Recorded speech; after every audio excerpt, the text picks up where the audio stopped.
За сайн байцгаана уу. Өнөөдөр би та бүхэндээ бас нэг нэлээд сонирхолтой аппликейшнийг танилцуулъя гэж бэлтлээ. За энэ аппликейшнийг би анх хараад бас нэлээд шоконд орж ирсэн ийм аппликейшн байгаамаа. Гэхдээ энэ аппликейшнийг бол зөв ашиглаж чадвал маш их нөөц бололцоо байгаа. Одоо технологийн дэвшлийг сургалтанд ашиглах боломж гарч ирж байна гэж бодож байгаа. Одоо үнийг зөвөрлөж хэлэх юм бол бид нар тооны машин гарч ирлээ гээд хүүхдүүд нэмэх ас хуржуулах бах үйл сурхаа болоогүй тэнтэй адилхан энийг бол зөв ашиглах хэрэгтэй байна гэж ингэж бодож байгаа. За тэгээд энэ аппликейшнийг та бүхэнд яаж ажиллахыг танилцуулъя. За ингээд аппликейшн руу орно. Тэгэхээр ийм цонх гарч ирнэ. Ийм зураг авах юм одоо камера гарч ирж байгаа. За тэгээд энэ улаан товчон дээр нь дараад ингээд зураг авчин. Тэгэхээр ингээд илэрхийллээ таниад ингээд бодолтыг гаргаад ирж байгаа. За одоо тэгээд энэ бодолтынхаа алхмуудыг нь бүр харж болж байгаа. Яг ямар алхмуудаар хийсэн бэ гэдгийг ингээд нэг бүрчлээ ингээд харж болж байгаа. За тэгээд одоо хэрвээ төлбөр төлж чадах юм бол одоо энэ алхмуудыг бас цааш нь тайлбарлсан байгаа. Тэгэхээр эндээс бол маш их зүйлийг сурах болцоотой харагдаж байгаа юм.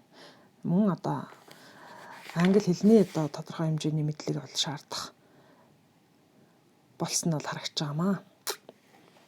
За дахиад би өөр нэг бодлогыг бас эндээс бодож харуулъя.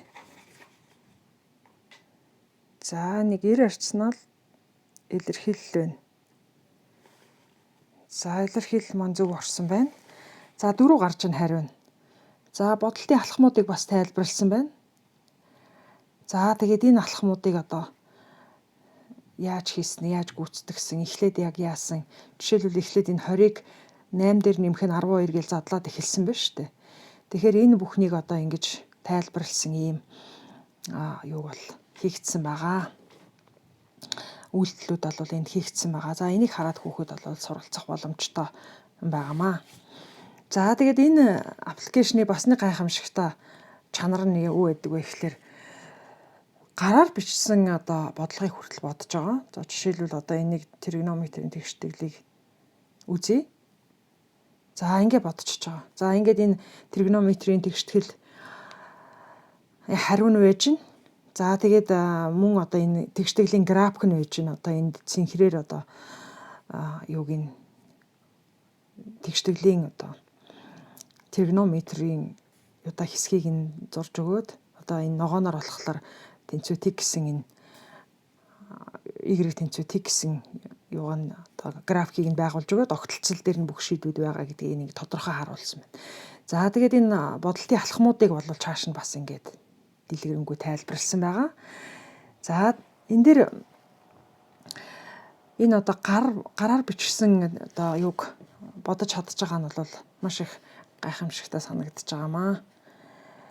За одоо би нэг логарифм тэгштэглийг бодоод үзүүлье. За энэ тэгштгэлийн шийд бол 4 гарч байна. За эндээс бол график нь харагдчихэв. За энэ нэг алхмуудыг нь харчээ. Ямар алхмууд хийснийг ингээ бүгд ингээ харж болж байна. За алхмуудыг тайлбарлсан байгаа. За энэ тайлбарлсныг харин яагаад ингэж байгаа вэ гэдгийг нь авахын тулд ингэж мөнгө төлөх шаардлагатай болдго юм байлээ. Тэгэхэд одоогийн энэ байж байгаа одоо хэлбэр нь бол нэлээд хангалттай санагцсан. Эндээс бол хүүхдүүд маш олон бодлогын санаануудыг одоо өөрөөр хэлбэл одоо гартаа багштай болж гэнэ л гэсэн үг юм байгаамаа. Тэгэхээр энэ аппликейшнийг бас математикийн багш нар маань сайн мэддэг. Хүүхдийг бодоод хариуг нь гаргачлаа гэхээсээ илүү энийг яаж ашиглах вэ? Ямар хэмжээнд одоо яаж суралцах вэ гэдэг талаас нь хүүхдэд зөвлөх ёстой юм байна гэж ингэж харж байгаа. Эцэг эхчүүд ч гэсэн бас зарим тохиолдолд одоо бодлогоо бодож чадахгүй бол яг энэ аппликейшнийг ашиглаад альсгүй одоо хариундаа сайн итгэлгүй байвал илэрхийллийнхаа хариуг зөв эсхийг нь шалгах ч юм уу иймэрхүү байдлаар ашиглаж болно. Ингээд та бүхэнд амжилт хүсье.